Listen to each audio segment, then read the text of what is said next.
Biyaheng Kapitolyo, ang programa ng bawat Batanggenyo. Biyaheng Kapitolyo, mapapakinggan ang mga napapanahong balita. Biyaheng Kapitolyo, mga kaganapan sa loob at labas ng lalawigan ng Batangas. Biyaheng Kapitolyo, tatalakay sa mga proyekto ng ating pamahalaang panlalawigan, health, education, livelihood, protection of the environment, life and property. Biyaheng Kapitolyo.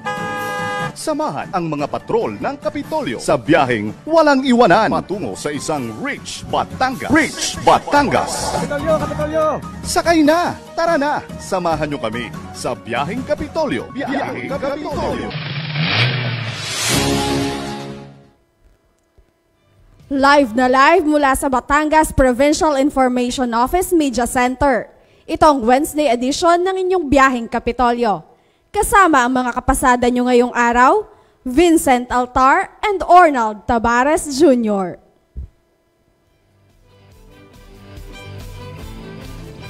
Ayon, alas 9:30 na. Alay biyaheng Kapitolyo na, sir. Ayan, magandang umaga. Happy New Year sa ating lahat. Happy Ayon. New Year. Oo, ngayon po ay January 10, 2024. Another Wednesday morning sa atin pong pagpasada ng napapanahong mga kwentuhan, masasayang kwentuhan bahaginan ngayong Miyerkules.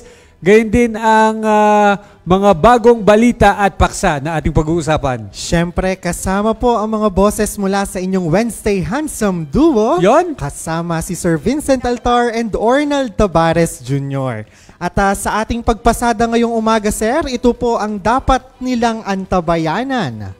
Yan, Governor Mandanas malugod ang naging pagtanggap sa New Year's Call ng Batangas Police Provincial Office. At eto pa, sir, First Lady Luis Lisa Araneta Marcos, kasamang nagtungo ni Governor Mandanas sa lalawigan ng Quezon. Ayan, at syempre si Governor Mandanas personal na pinangunahan ang isang benchmarking activity sa Fishport Complex sa lungsod ng Lucena. At syempre, ang tinaguriang Center of the World's Marine Biodiversity, maaari mo nang ma-experience sa loob ng Kapitolyo. Yan, ang lahat ng yan ay dito lamang sa ating pagbiyahe kung saan hindi ka maiiwan. Kaya naman sakay na po at samahan kaming muli sa isa na namang oras ng kwentuhan, talakayan at mga pagbabalita. Alay din nila ang huiyan sa programa ng bawat Batanggenyo. Ang opisyal na programang pangradyo ng pamahalaang panlalawigan ng Batangas, ito ang ating Biyaheng Kapitolyo. Ayan, syempre Year 8. Year 8 na, opo. Yan, ang oras po ay, anong oras na ga? 9:37 ng umaga. Sa panibagong yugto ng ating pagpasada, tayo po muna ay mananalangin at hihingi ng gabay at patnubay na iahatid sa atin ng ating kasamang si Cheryl May Halili. Sa ngalan ng Ama, ng Anak, at ng Espiritu Santo. Amen. Isa sa magagandang kaugalian nating mga Pilipino ay ang tinatawag na bayanihan. Likas sa atin ang magtulungan. Dumaramay tayo sa mga nangangailangan. Ginagawa natin ito dahil sa pag-ibig. Dahil din sa pag-ibig, kaya nag-alay si Jesus ng buhay para sa atin. Balikan natin sa ating isipan ang ating nawawaglit na kaugaliang bayanihan at pagdadamayan. At sa bawat pagpikit ng ating mga mata, itanong natin sa ating mga sarili, ito ba ay dahil sa pag-ibig o dahil sa magiging kapalit nito? Gumaya tayo sa ating Panginoon na hindi nag-iisip ng sariling kabutihan. Dahil ang lahat sa buhay niya at ang buong buhay niya ay kanyang inilaan para sa iba. Tulungan mo kami, Panginoon, na matutunan naming tumayo para sa iyo. Alisin mo sa aming sarili ang takot na masangkot, ang kaduwagan sa pagdamay, at ang pangingiming magbigay kung hindi ito magagantihan. Gawaran mo kami ng pagkatakot, hindi sa tao, kundi sa Diyos. sa mga oras kung kami natutukso sa maling ugaling pakiusapan o mabuting usapan. In Jesus' name, Amen.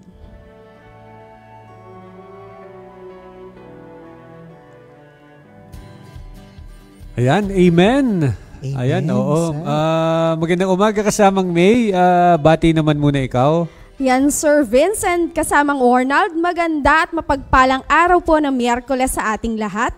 Sa ating mga kababayang nasa kani-kanilang mga sasakyan, mapaparibado o pampubliko man, at yung pong mga nasa kani-kanilang mga tahanan dahil tayo po ay sabayang napapakinggan sa himpilang 95.9 Radyo Totoo. Gayon din po sa ating live streaming sa ating official Facebook page na Batangas PIO.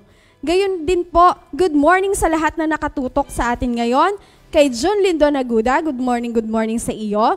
Kay Vincent Roy de Chavez, kay Tin Damian, kay Tita Nilia de Villa, kay Tita Nenet Ona, kay Rafael Cornelio Castillo, kay Mark Piayo, kay Cashel Cacantos. Gayon din po, kay Junjun Hara de Chavez, kay Hans Olimba, Linalyn Casebra, RJ Gabriel, Joshua Sayaman, Shirley Balmes.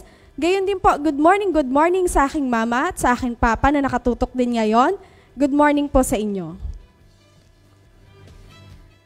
Ayan, speaking of pagbate, siyempre sa ating walang kapagod-pagod na ama ng lalawigan ng Batangas, Governor Hermelando Mandanas, magandang umaga po. Nandito lang po siya sa ating tanggapan kanina. Opo, at sir. nanguna sa isang pagpupulong. Oh. Kasama ang ating mga chief of hospitals. Yan, ng iba't ibang mga district hospitals ng ating lalawigan. At eto sir, nasa taas lang ng ating tanggapan ang ating kagalang-galang na Provincial Administrator, Sir Wilfredo Racelis. Good morning po, sir. Ayan, syempre sa ating Chief of Staff at Provincial Information Officer, ang napakasipag nating si Tita Abel, Ma'am Maria Isabel Behasa. Magandang umaga po, ma'am. At sa lahat po ng bumubuo ng ating sangguniang panlalawigan, sa pangunguna po ng ating Good Vice Governor Mark Leviste, 10 ng ating mga respetado at hinahanga ang mga bukal. Good morning po. Ayan, at ang oras po sa buong Kapuluan, alas 9:44 ng umaga. At sa ating pasadang talakayan sa ito yung mga naging kaganapan sa loob at labas ng Kapitolyo sa pagbabalik po ng inyong biyaheng Kapitolyo. Aray, ano ka namang lamok to? O anak, bakit? Nakagat po kasi ako ng lamok. Naku, huwag ka magpakagat sa lamok. Uso na naman ngayon ng dengue, anak. Lalo na ngayong tag-ulan. Dengue? Ano ka po yung dengue, Nay? Ang dengue ay isang uri ng impeksyon na sanhi ng virus na dala ng kagat ng lamok na Aedes aegypti. Kadalasan ang may sakit na dengue ay nakararanas ng biglaang pagtaas ng lagnat, matinding sakit ng ulo, pagsakit ng kalamnan at kasukasuan, kawalan ng ganang kumain, pagduduwal at pamamantal sa balat. Kung nararanasan ang mga nasabing sintomas, kinakailangan kumonsulta na kaagad sa pinakamalapit na health center o ospital upang maiwasan ang anumang komplikasyon. Iwasan po natin ang pag-inom ng gamot na hindi nireseta ng doktor. Naagapan ng severe dengue sa agarang pagkonsulta sa doktor at kakaunti lamang sa mga nagkakadengue ang nagiging grabe o severe. Para makaiwas sa dengue, tandaan ang 4S na isinusulong ng Department of Health. Una, search and destroy breeding place. Hanapin at alisin ang mga bagay na pwedeng maipunan ng tubig na maaaring pangitlugan at pamahayan ng mga lamok. Pangalawa, seek early consultation. Agad kumonsulta sa doktor kapag makakaranas ng anumang sintomas ng dengue. Pangatlo, self-protection measures. Gumamit ng proteksyon laban sa kagat ng lamok tulad ng insect repellent, magsuot ng mahabang kasuotan, maaaring gumamit din ng kulambo at iba pa. At ang pang-apat, say yes to fogging in times of impending outbreak. Maaring magpausok sa komunidad kung may banta ng dengue outbreak. Ngayong tag-ulan, dengue ay iwasan, kaya ang 4S lagi nating tandaan. Isang paalala po mula sa pamahalaang panlalawigan ng Batangas at ng himpilang ito.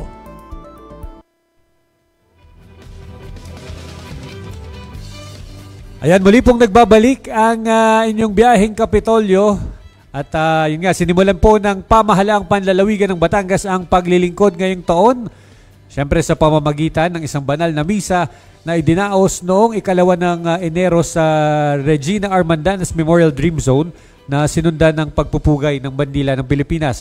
Matapos ang flag ceremony, tinipon ni Governor Mandanas sa mga department heads ng pamahalaang panlalawigan para sa isang pagpupulong kung saan naging highlight ang mas pinalakas na health program para sa taong 2024. At kinabukasan, sir, ay agad pong nagtungo si Governor Hermelando Mandanas sa bayan naman ng Mataas na Kahoy upang personal na ipaabot ang kanyang pagbati at makisaya sa pagdiriwang po ng kaarawan ni Dr. Judith Gardiola. Ayan, parang ito pong si Dr. Judith, sir, ay ang butihing may bahay po ni Construction Workers Solidarity Party List Representative na si Honorable Congressman Edwin Gardiola. Ayan. At dito nga po ay nakasama ni Governor Mandanas sa ginanap na birthday celebration ang ilan po sa mga kamag-anak at malalapit na kaibigan ng pamilya Gardiola na pawang nagtipon-tipon rin dahil kasabay po nito ay ang selebrasyon naman ng kapistahan ng bayan ng Mataas na Kahoy. Ayan. Ito po ay noong January 3, 2024. And mapapaisip ka, sir, ngayon kaya ay isinasagawa pa rin sa Mataas na Kahoy yung Coco Festival. Parang one way of showing kasi nila to, sir, nung pag-showcase nila ng magandang produce ng coconut sa bayang ito, kaya gumanda rin yung kanilang economy doon, sir. Ayan, Sir Vince and Arnold, maisingit ko lang po, kasi speaking of coconut po, naalala ko po nung nagsinsay kami sa bayan ng Lubo. May isa pong spot doon na tila baga ikaw ay nasa Siargao. Kasi po, may hilera po doon ng mga coconut trees. Ang dami po nila, tas ang tataas pa na tila baga nasa ibang lugar ka, wala ka sa Batangas. Instagrammable, no? Yes, sir. Yan. And going back po, samantala dumalo at personal na sinaksihan ni Batangas Governor Hermelando Mandanas ang ginanap na presidential investiture ceremony ni Lily Marlene J. Hernandez Bon bilang 3rd University President ng University of Batangas noong ika-4 ng Enero 2023 sa Juan Y. Javier Culture and Arts Building, UB, Batangas City Campus. Gumawa ng kasaysayan si Hernandez Bon bilang kauna-unahang babae na inaitalagang pangulo ng nasabing universidad simula nang maitatag ito noong 1946. Kasamang dumalo ni Governor Mandanas sa naturang seremonya ang ilan sa mga opisyal ng University of Batangas at iba pang mga individual mula sa iba't ibang educational institutions at business industries. Arnold? Ayan, at parang nakita nga po natin nung araw na iyan, sir, si Senior Board Member Maria Claudette Ambida Alday at syempre po ang ating 1st District Representative na si Honorable Eric Buhain. Ayan. At para naman po sa iba pang mga naging kaganapan, patuloy ang ating pagpapahalaga, gayon din ang pagsuporta sa bawat child development centers at kooperatiba sa magiting na lalawigan ng Batangas. Ito po ang naging laman ng mensahe ni Governor Mandanas matapos itong pangunahan ang isinagawang distribution of financial assistance noong January 4, 2024 dito po sa ating bulwagang Batangan, capital site Batangas City. At sa pamamagitan po ng ating Provincial Social Welfare and Development Office ay naipamahagi na ang nasa 800,000 piso para sa 50 child development centers sa ating probinsya.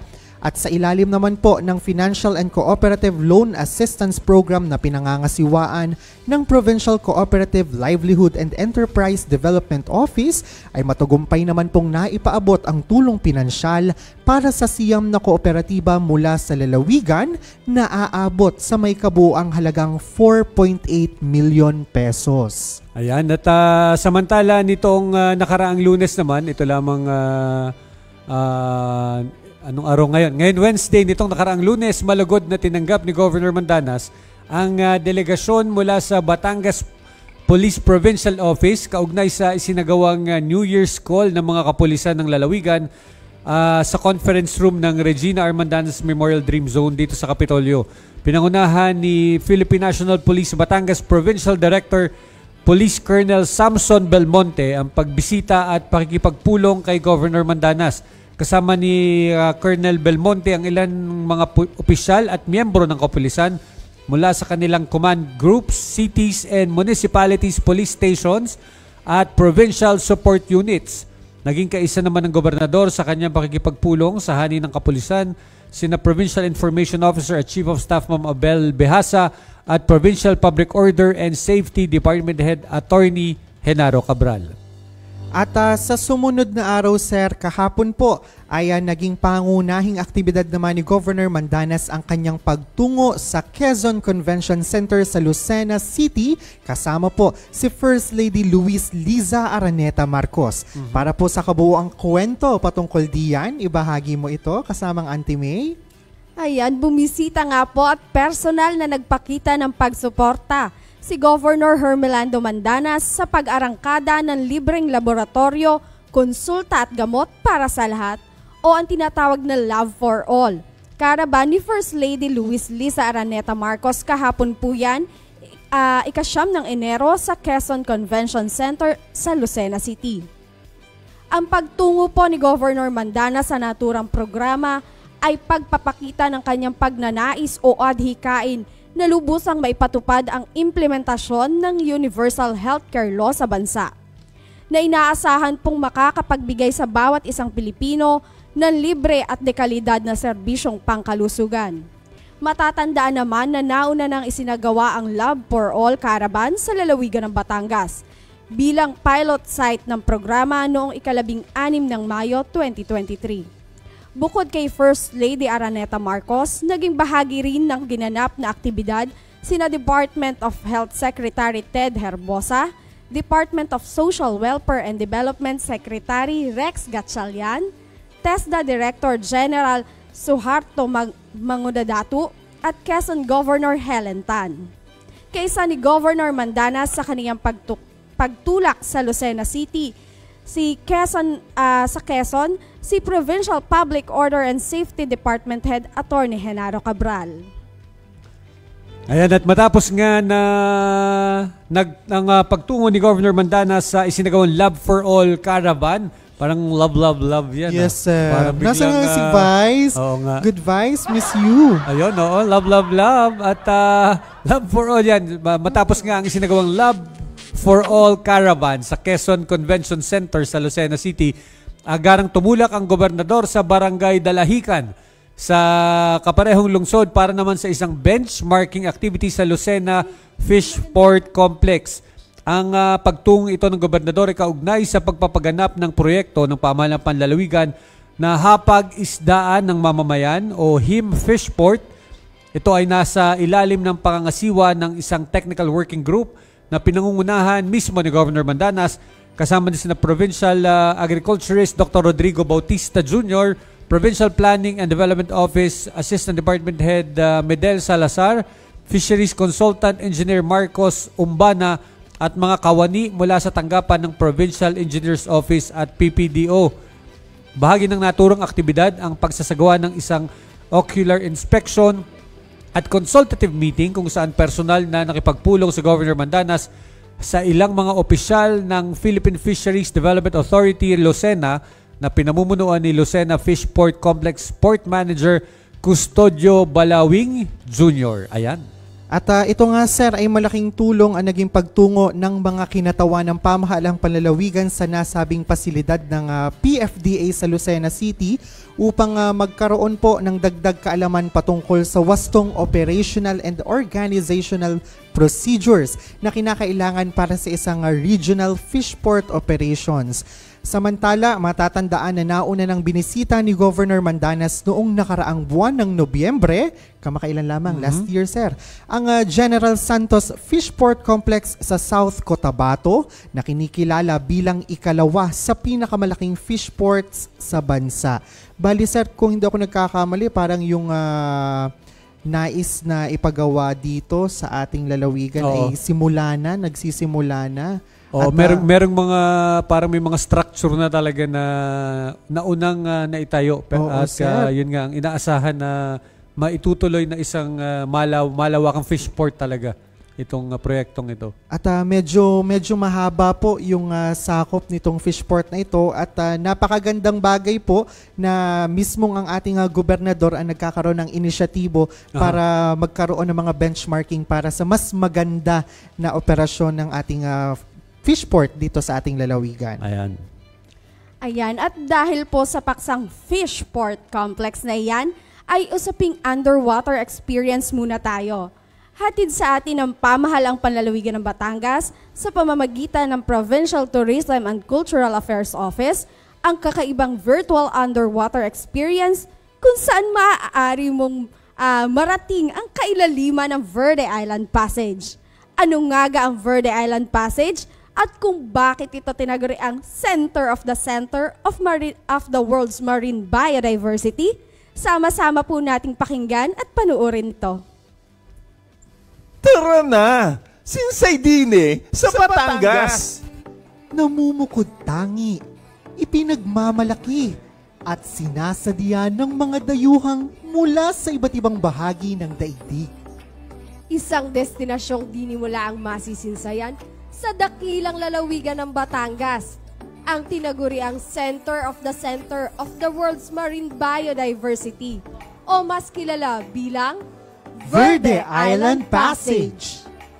Ang Pilipinas ay kasama ng mga bansang Indonesia, Malaysia, Papua New Guinea, Timor-Leste at Solomon Islands sa Coral Triangle na siyang Global Center of Marine Biodiversity.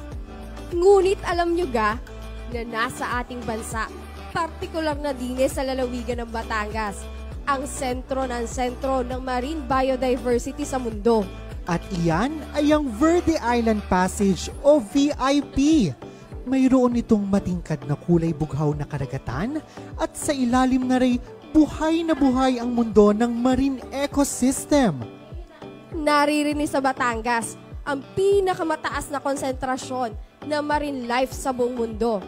At ayon sa mga tala, mayroong 1,736 marine species na matatagpuan sa bawat 10 square kilometer area nito. Lampas ng Tunay na isang lokasyong hindi lamang nakapagbibigay pangkabuhayan sa mga residente rin bagkus ay isang destinasyong pang-turismo, pang-recreational, pang-sports at para sa mga bagong discoveries at pag-aaral.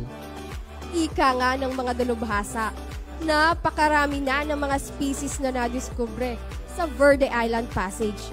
At sa bawat araw na lumilipas, patuloy ang pagdami ng mga natatagpo ang bagong creatures sa lokasyong ito. Kaya naman ang Verde Island Passage sa lalawigan ng Batangas ay tinagurian ding world-class scuba diving destination. Isang bagay na hindi katakataka dahil sa mga patunay na napakayamang baybaying karagatan ng ating probinsya.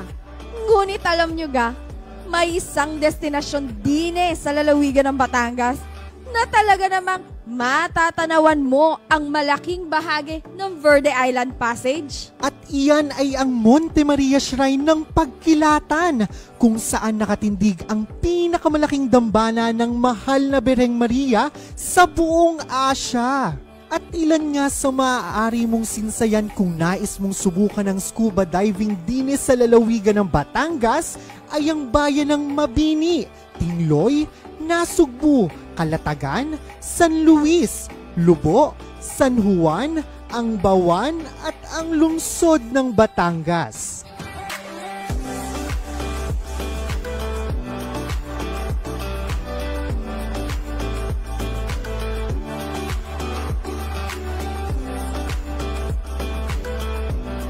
Tampok rin sa mga diving sites na ito ang underwater photography.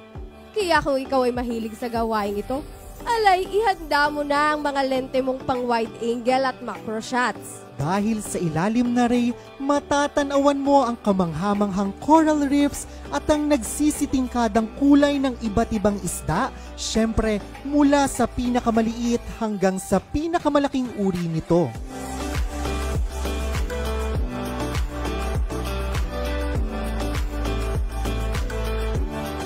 Talaga namang kahanga-hanga at kamangha-mangha ang mga likas na yaman na meron tayo dito sa lalawigan ng Batangas. Kaya naman, patuloy nating ipagmalaki at ipagyabang na nandin ng lahat sa Batangas, and it's different every time. Gaya ng ating mga baybaying karagatan, Verde Island Passage is the place to be. Kaya naman, mag-like, share, at subscribe na! Para lagi kayong updated sa mga susunod nating pagbiyahe dito lang sa Sinsay Dine sa Batangas.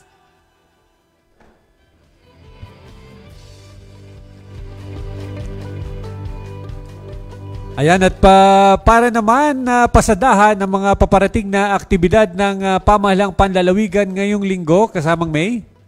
Ayan po, para sa anunsyo at mga nakalatag na aktibidad ng pamahalaang panlalawigan para sa natitirang araw ng linggong ito, mula po sa Provincial Health Office, bukas po, January 11, 2024, Epidemiology Surveillance Quarterly Meeting sa Bayan po yan ng Balayan. January 12, Nutritionist Dietitian Orientation on Inborn Errors and Metabolism in Cuenca. January 12 pa din, Inspection of Water Refilling Stations for the issuance of sanitation permit sa bayan po ng Alitagtag. Gayon din po, January 12 to 14, Blood Banking Procedure Workshop sa bayan po ng Alitagtag. Mula naman po sa Provincial Agriculturist, ngayon pong araw, January 10, Batangas Mango Federation Preliminary Registration Seminar sa OPA po. January 11 po, bukas po, Preliminary Field Inspection to Rice Area for Seed Accreditation sa bayan po ng San Juan. At bukas pa din po, Farmer Field School of Rice sa bayan po ng Rosario. Ayan, at syempre po, bago tayo magpatuloy ay naipalabas natin kanina yung ating Verde Island Passage, kung saan ito nga po ay maaari nyo nang ma-experience virtually dito mismo sa loob ng bakura ng ating Kapitolyo. Ito po ay yung ating itinampok noon, sir, sa SMX Convention Center, sa ating Travel Mart, kung saan ito po ay yung ating parang tunnel na LED wall na itinatampok ang Verde Island Passage, at ito po ay matatagpuan natin dito sa Provincial Tourism and Cultural Affairs Office dito sa ating Kapitolyo. At bukas po ito simula pa nung January 1, sir. At ito po ay aabutan natin dito hanggang sa Fiesta ng Batangas City ngayong January 16 sa ganap na 4 p.m. to 7 p.m. ng gabi. Ayan, at para naman sa ating mga interested and qualified applicants na para sa mga vacant positions, ang atin pong mga interested na mga applicants ay maaari magpasa ng kanilang application letter at ipadala dito po sa Provincial Human Resource and Management Office hanggang January 23. Yun pong mga nais mag-apply ay kailangan po magpasa ng kanilang fully accomplished personal data sheet with recent passport-sized pictures at yung mga civil service form number 212 ay madadownload po sa website po ng Civil Service Commission, www.csc.gov.ph, at yung performance rating po ng last rating period kung applicable, at photocopy of certificate of eligibility, rating or license, at photocopy ng kanilang transcript of records. Ayan, at sir, nakakatuwa no kasi panibagong taon agad na nagbubukas ng oportunidad ang pamahalaang panlalawigan para po sa ating mga kababayan na nagnanais makapaglingkod dito sa ating Kapitolyo. At syempre yun pong mga qualified applicants ay ina-advise natin na mag-send ng kanilang mga application. Maaaring ito po ay via email sa address po ng kay Ma'am Riza, naka-address Riza B. De Sosa, ang ating PGDH ng PHRMO, at ang ating Provincial Human Resource Management Office sa email address po na phrmobats.recruitment2024a@gmail.com. At syempre, kagaya din po ng ibang mga kumpanya, mapa-private or government, kailangan po ay kumpleto na ang ating mga requirements kapag tayo po ay nagpasa. At yun pong mga bakanting posisyon dito sa iba't ibang tanggapan ng pamahalang panlalawigan ay ibabahagi sa atin maya-maya lamang ng ating kasamang si Auntie May. para doon sa mga nagnanais po na makasama natin sa paglilingkod dito sa Pamahalang Palalawigan. Ayan, syempre magandang umaga rin muli sa ating Department Head ng PHR mo, Ma'am Riza De Sosa. Good morning po, ma'am. Ayan, kasamang May. Ayan po. Para po sa mga bakanting position, makikita nyo din po at mababasa nyo din po yan dahil ito po ay naka-flash sa ating Facebook Live po. Meron pong mga bakanting position po sa Office of the Provincial Assessor. Kailangan lang po ng bachelor's degree, 16 hours of relevant training, 3 years of relevant experience, ganun din po ang career service professional, second level eligibility. Ganun din po, kailangan po nila ng graduate po ng elementary school. Hindi na po required ang training.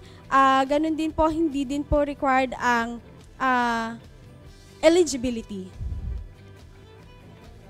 Hello. Ayan at napakadami nga po ng mga bakanting posisyon na maaaring applyan ng ating mga kababayan. At ito nga po ay maaari nyo uling mabisita sa official page po ng ating Civil Service Commission na www.csc.gov.ph. Napakadami sir opportunity. Talagang ilang oras na training lamang ang hihingin sa atin. Yung iba kailangan ng eligibility, mapa first or second level. Yung iba po ay walang eligibility kailangan. Kaya sa mga kababayan po nating nagnanais makapag-apply o maglingkod dito sa Pamahalang Palalawigan, i-visit po natin ang page ng Civil Service Commission. Gayon din ang pahina po ng ating PESO at ng PHRMO. Ayan. Ayan, at sa panibagong dagdag kaalaman, ngayong Wednesday morning, kasamang May, alam mo ga? Ayan, Sir Vincent Dornag, para sa panibagong yugto ng ating alam nyo ga na ang Batangas ay ikasiyam sa pinakamalaking lalawigan sa Pilipinas? Yes po, you heard it right. Dahil sa lawak na humigit kumulang 3,165.68 kilometro kwadrado, ipinagmamalaki po ng Batangas ang magkakaibang tanawin na kinabibilangan ng mga bundok, lawa at kapatagan. Ayan, at ang oras po sa buong Kapuluan, alas 10:09 ng umaga. At bago po magpatuloy ang biyaheng Kapitolyo, tayo po muna idadako sa ilang mga paalala. Magbabalik po ang biyaheng Kapitolyo. Mga kababayan, inaanyayahan po namin kayo sa January 6 sa FPJ Arena sa San Jose, Batangas upang manood ng Basketball for a Good Cause para sa pag-aaral ng mga seminaristang oblato. Artista laban sa artistahin. Game 1, OSJMS Alumni versus OSJMS Seminarians. Game 2, Celebrity, Mark Heras, Matt Evans, Jason Abalos at ang ating pinakamamahal na Vice Governor Mark Libiste laban sa mga pari. Ito po ay sa January 6 sa FPJ Arena. Ang pagbubukas po ng gate ay 1 p.m. Ang ticket po ay available sa Oblates of St. Joseph Minor Seminary sa San Jose, Batangas. Kami po ay pupunta ng Padre Garcia sa December 18 sa Municipal Hall 9 a.m. to 11 a.m. para magbenta ng ticket. Ganon din po sa FPJ Arena sa December 26, 9 a.m. to 11 a.m. Ang mga ticket po ay nagkakahalaga ng 150, 300, 500 at 1,000 para sa VIP. Nawa po sana, mga kababayan, suportahan nyo ang Basketball for a Good Cause, artista laban sa artistahin. Ako po si Reverend Father Nino Randolph R. Subiaco, OSJ, ng Oblates of St. Joseph, dito sa San Jose, Batangas, Seminaryo Minor. Simpleng tips para sa malusog na pangangatawan. Kumain ng 5 hanggang 6 na small meals kada araw. Karamihan sa mga nutritionist ay inirekomenda ang ganitong dami ng pagkain. Sa ganitong paraan ay mababawasan ng bigla ang pagtaas ng sugar sa katawan at pag-iwas sa pagkain ng madami dahil sa gutom. Uminom ng 8 hanggang 10 baso ng tubig. Ang pag-inom ng tubig ay maaaring makapigil sa pagkakaroon ng kidney infections, kidney stones, migraine, constipation at wrinkles. Nakapagpapalambot at nakapagpapaganda din ito ng balat. Matulog ng 7 hanggang 8 oras kada araw. Ang pagtulog at pagpapahinga ay nakapagpapataas ng energy ng katawan. Umakyat ng 1 hanggang 2 baitang na hagdan bilang exercise. Nakakabuti ang pag-ehersisyo para sa ating puso at kasukasuan. Ang katamtamang pag-ehersisyo ay makakapigil sa diabetes at pagiging obese. Iwasan ang mga hindi healthy at gawain tulad ng paninigarilyo, pag-inom ng alak na nakakasira ng brain cells, paggamit ng mga ipinagbabawal na gamot at sobrang pagkain ng matataba para humaba ang buhay. Kumain ng gulay at prutas upang maiwasan ang pagkakaroon ng heart disease, high cholesterol, high blood pressure, problema sa pagdumi at kidney stones. Ang mga kulay berde na gulay tulad ng pechay, kangkong, talbos ng kamote at repolyo ay nagtataglay ng maraming vitamins at minerals. At ang mga masustansyang prutas naman ay ang saging, mansanas, carrots at kamatis. Tumawa ng 15 minuto kada araw. Ang pagtawa ay nakapagpapababa ng stress hormones na tinatawag na cortisol, samantalang endorphins naman ang tawag sa mga good hormones na siyang dahilan ng pagiging masaya at nakapagpapalakas ng immune system. Maging masigasig sa trabaho. Pumili ng trabaho na naaayon sa kagustuhan. Magkaroon ng lifetime partner. Ang pagkakaroon ng kapareha na napagsasabihan ng problema ay nakakatanggal ng stress. Palagi nating tandaan, ang kalusugan ay kayamanan.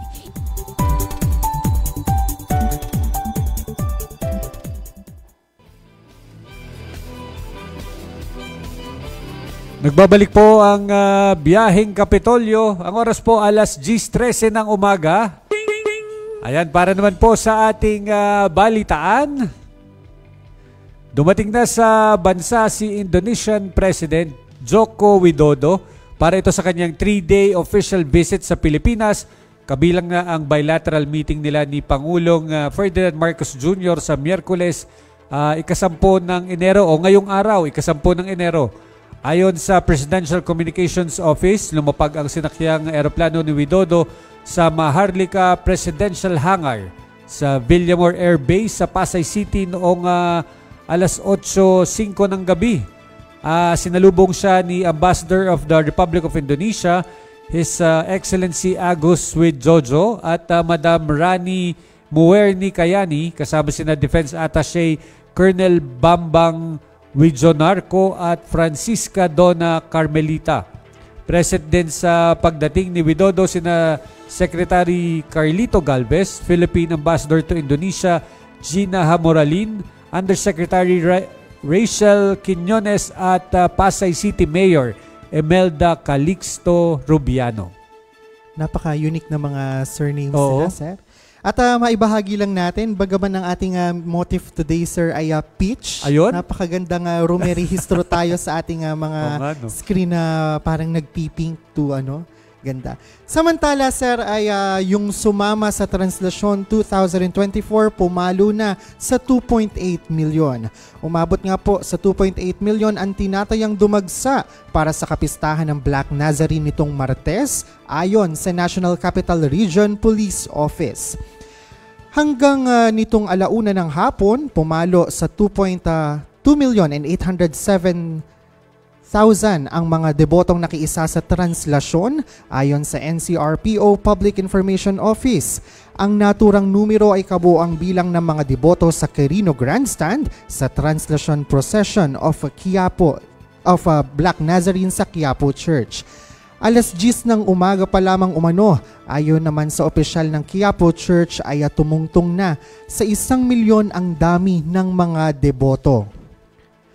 Nakakatuwa, sir, kasi kahapon di umano ay mas mabilis daw yung naging daloy ng ating translasyon kumpara nung mga nagdaang taon. Oo, at yun, habang binabasa mo yung balita, hinahanap ko yung nabasa ko kahapon na parang yung overall, pero siguro yun kasama na yung mga pahalik nung the day before ng translasyon.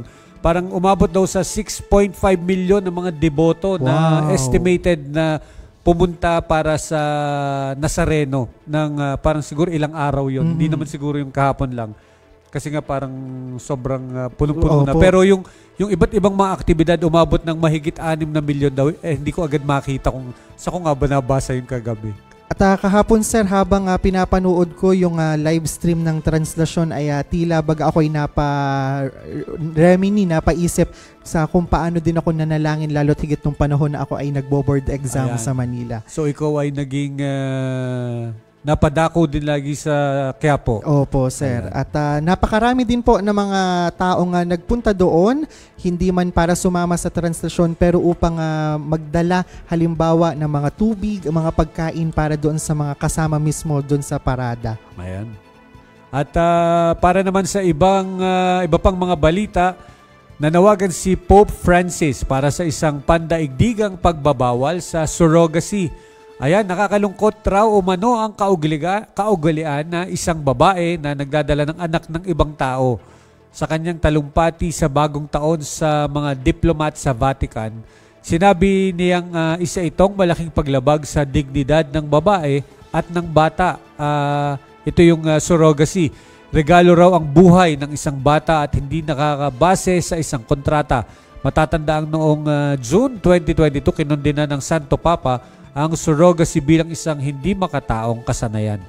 At yun, parang sa panahon ngayon, parang marami na yung mga gumagawa ng ganyan, lalo na yung mga parang hindi, minsan kahit may kakayahan naman magbuntis, pero ayaw lang na sir, no? masira ang figure, mga ganyan siguro. Hindi, kasi yun din yung parang sabihin na nating nag-uusbong ang mga options para makapag-produce o makapag-raise ng baby. Pero but then at least ay malinaw po ang naging stand ng Simbahang Katolika mula po sa pagbabahagi ng ating Santo Papa. Ayan.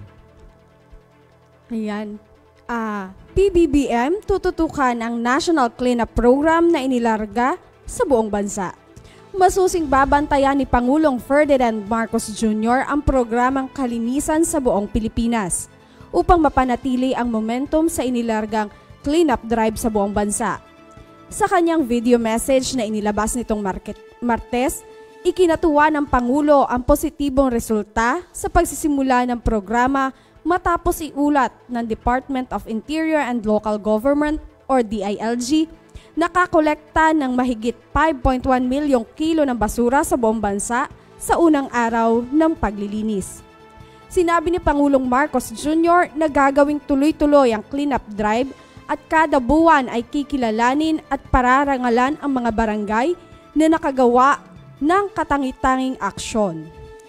Kabilang sa mga nais ng Presidente na matutukan ng mga barangay sa buong bansa ay ang paglilinis sa mga kalsada, kanal, palengke at mga paaralan tungo sa malusog at ligtas na pamayanan sa buong bansa. Sa pamamagitan ng kalinisan sa bagong Pilipinas, nais ng administrasyon na mapalakas ang diwa ng bayanihan at pagtutulungan tungo sa kalinisan ng bansa. Samantala po, sinilip ng isang Solon ang kawalan umano ng roadmap ng Commission on Higher Education sa senior high school program ng mga state universities and colleges. Ayon kay House Minority Leader at 4-piece Party List Representative Marcelino Libanan, dapat ay pinag-aralan ng SHED ang pagpapatuloy ng senior high school ng SHS program sa mga SUCs, lalo na sa mga probinsya. Ipinunto ni Libanan na maraming SUC ang ikinukonsidera ng autonomous institutions at binigyan ng kontrol sa kanilang mga academic program. Kung ang pondo umano ay problema, sinabi ni Libanan na maaari itong hanapan ng solusyon ng Kongreso. Ayan, isa yan sa mga parang mainit na issue sa kasalukuyan kasi maraming nag-enroll. Kung hindi itutuloy, ano mangyayari dun sa mga batang yan? Oo, yan sa iba pang mga balita, kinilala ng Federation of Free Workers o FFW ang Pag-ibig Fund sa plano nitong dagdagan ang halos 4 na dekadang mandatory monthly savings rate para sa mga miyembro at mga employers simula January 2024. Binigyan din ni FFW National President Attorney Sani Matula na ang pagtaas ng rate ng Pag-ibig Fund ay nakasalalay sa pangako ng ahensya na higit pang pagbubutihin ang mga benepisyo ng mga miyembro nito. Pinahayag naman ni Pag-ibig Fund Chief Executive Officer Marilyn Acosta ang kanyang pasasalamat sa suporta ng FFW at nangakong titiyakin na ang Pag-ibig Fund members ay makakatanggap ng mas magandang benepisyo sa ilalim ng mga bagong rate ng ahensya. Nakatakdang taasan ng Pag-ibig Fund ng monthly fund salary o MFS noong 2021, 2022 at 2023 para maging 10,000 piso. Ngunit ito ay pinagpaliban sa 2024 sa gitna ng matagal na epekto ng COVID-19 pandemic. At ito nga po, yun na ibahagi din ng naging guest ni na Sir Jun at Ma'am Jan kahapon sa ating Tuesday edition na ito nga pong planong ito ay planuhan na o na-plansya na bago pa man magkaroon ng pandemic. Ilang taon na ang nakalilipas. At ayun po, kamakailan lamang ay nilagdaan na nga po ng ating Pangulong Bongbong Marcos yung official black and white para po sa pagpapatupad dito sa ating mga contributions. At maituturing na aging population ang demographic ng bansa sa taong 2030. Mga pag-aging ay kuwan. Ito po ay ayon sa sulat ng Commission on Population on Development kung saan sinabing tumataas man ang populasyon, bumagal naman ito. Ayon sa United Nations, tumataas na ang populasyon ng mga edad 60 years old pataas sa Pilipinas. Good morning, good morning. Sinabi ni CPD Chief Bersales na naabisuhan na rin nila ang mga otoridad dahil kailangang pagandahin pa ang living conditions ng mga senior citizens. Tumutukoy ang aging population sa pagtaas ng porsyento ng mga matatandang tao o mga may edad 60 taong gulang pataas sa isang partikular na bansa. Nangangahulugan din ito na bumababa ang bilang ng kabataang populasyon o ang mga nasa edad 15 taong gulang pababa na inugnay ng CPD ang protection na ito sa pandemya ng COVID-19. At pero dito sir, sa atin naman itong hindi na natin binabansagan as senior citizen pero ang tawag ng ating butihing gobernador sa sektor na ito ay pangunahing mamamayan. Ayan, at sabi nga, wala naman daw sa edad yung pagiging productive. Yes, sir. At talagang ngayong mga pangunahing mamamayan, talagang kabilang pa rin sa mga nangunguna talaga sa mga gawaing kapakipakinabang. At sir, yung mga establishments at mga private na partners natin na nag-e-employ pa rin ng mga empleyadong may umiidad na, anak, may kakayanan naman talaga magtrabaho, talagang dumarami na rin, mabuhay itong mga establishments na ito. Ayan, at kasamang May, kanina ay maaraw ka. Oo, dahil kasi hindi ko maintindihan kung maglilinis ka tayo ng sasakyan o dahil baka mamay uulan na naman. Alamin na lang natin muna sa ating mga kasamahan mula sa Provincial Disaster Risk Reduction and Management Office. Magandang umaga, Batangas. Narito na po magiging lagay ng ating panahon ngayong araw ng Miyerkules, January 10, 2024.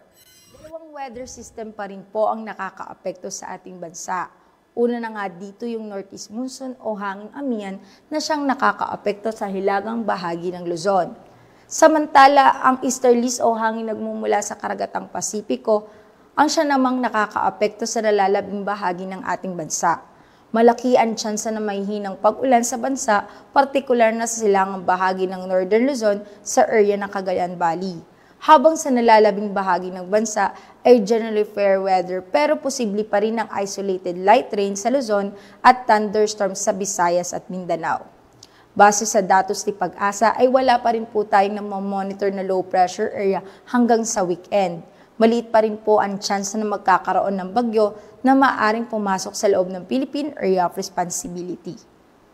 Para naman po sa magiging lagay ng panahon dito sa Batangas, ay makakaranas pa rin po tayo ng maganda at maliwalas na panahon na may mababang tsansa ng kalat-kalat na mahihinang pag-ulan. Sa hilagang parte ng Batangas ay may 12% tsansa ng pag-ulan. Samantala sa silangan, timog at kanlurang parte ng Batangas ay may 25% tsansa ng pag-ulan. Kaya paalala po natin sa ating magigiting na kabatang na magdala ng pananggalang sa init at sa mga posibleng pag-ulan. Ang magiging agwat ng temperatura ngayong araw ng Miyerkules ay nasa pagitan ng 23 to 31 degrees Celsius. Si Haring Araw ay sumikat kaninang 6:22 ng umaga at lulubog mamayang 5:44 ng hapon. Kaya lagi po nating tatandaan, ligtas ang may alam. At tulad ng laging paalala sa atin ni Governor Mandanas, laging maging handa, ingat at magiting. Mula dito sa Batangas Provincial Disaster Risk Reduction and Management Office, ako po si Raven Lantasida, nag-uulat. Magandang umaga po. Ayan, maraming salamat kasamang Raven at nasa huling bahagi na nga tayo ng ating palatuntunan. Alas 10:27. Yan. Ayan, at kasamang May, baka may mga babatiin pa ikaw. Yan, Sir Vince, binabati ko po ang aking tito and tita na nakatutok ngayon at palaging nakatutok sa atin. Ang tita Tessie Lirio and ang tito Meo Lirio, yan, taga-Aplaya, Bawan, Batangas. Good morning po. Ganun din po, congratulations sa aking tita, sa tita Bel Makuha Montalvo, siya po ay nanganak na ng isang healthy baby girl. Yan, congratulations, tita. Ganon din po, advance happy birthday sa aking papa, Papa Raul Makuha. Happy birthday and see you soon. Yon, happy birthday po. At syempre, congratulate na rin natin po si Mommy Jane Elarmo. Ayan, oo. At sa kanyang bouncing baby boy. Yes. At ito, sir, may nagpapabati mula sa ating live stream kaya Sir Roland Epson Mimaki. Good morning po. Ayan, at yun, baka may mga pahabol pa. Oo, sir, gayon din po sa lahat na nakatutok pa rin sa atin via Facebook Live, kina Francis Mila, Harold Lopez de Guzman, kay Tita Grace Briones, kay Tito Roger Aguirre, kay Tita Lota Lailo, kay Tita Nilda de Villa, kay Sir Wilfredo Carpio, ganon din po kay Tito Eric, na nunood at nakikinig sa atin dyan sa Canada. Hello, Tito. Ingat-ingat lagi. Ganun din po sa ating masugid na taga-subaybay kay Ma'am Nitslapa na bumabati ng good morning po, Tito Vincian. Si Sean daw po yun. Ayun. Good morning po. Magandang umaga, Sean. Yan. At syempre, pinasasalamatan po natin ang ating technical crew na nakasama po ngayong araw sa pangunguna po ni Froilan Salcedo Jr., Brian Mangilin, kay Christian Andal, Kevin Paulo Medrano, kay Avon Luca Gimbal, at syempre kay Tito Roger Aguirre. Thank you po. Ayan, at wala na. Opo, sir. Oo. Ayan, at syempre ito ang ating buena mano ngayong taong 2024, ngayong January 10, 2024. Isang oras na naman po ng pagbiyahe ang natapos ngayong araw ng Miyerkules sa ngalan po ni Governor Dodo Mandanas at ng buong pamahalaang panlalawigan ng Batangas. Ng pamunuang makadiyos, makakalikasan at makatao, taas noo, tayo'y Batanggenyo. Sa walang humpay na pagpapala ng Panginoon at sa sama-sama nating pagkilos, sa lahat ng hamon, tayo'y babangon. Sa pamamagitan ng ating pagkakaisa, ipapakita natin ang ating likas na katangian na ang Batangas at ang bawat Batanggenyo magigiting. Ako po si Vincent Altar. Dalangin po namin palagi ay isang ligtas at mapagpalang araw ng Miyerkules sa inyong lahat. 10 po ng aming mga kasamahan, marami pong salamat at magandang buhay. Ako po si Arnold Tabares Jr. Lagi po nating tatandaan na anumang pagsubok ang nasa ating harapan, mananatiling ang buhay ay isang maligayang paglalakbay. Ako naman po ang inyong patroller, tuwing Miyerkules, Cheryl May Makuha Halili. Kaya naman samahan niyo po uli kami bukas sa ating pagbiyahe dito lamang sa Biyaheng Kapitolyo. Kapitolyo! Biyaheng Kapitolyo, ang programa ng bawat Batanggenyo. Biyaheng Kapitolyo, mapapakinggan ang mga napapanahong balita. Biyaheng Kapitolyo, mga kaganapan sa loob at labas ng lalawigan ng Batangas. Biyaheng Kapitolyo, tatalakay sa mga proyekto ng ating pamahalaang panlalawigan, health, education, livelihood, protection of the environment, life and property. Biyaheng Kapitolyo. Samahan ang mga patrol ng Kapitolyo sa biyaheng walang iwanan patungo sa isang Rich Batangas. Rich Batangas! Kapitolyo! Sakay na! Tara na! Samahan nyo kami sa biyaheng Kapitolyo. Biyaheng Kapitolyo!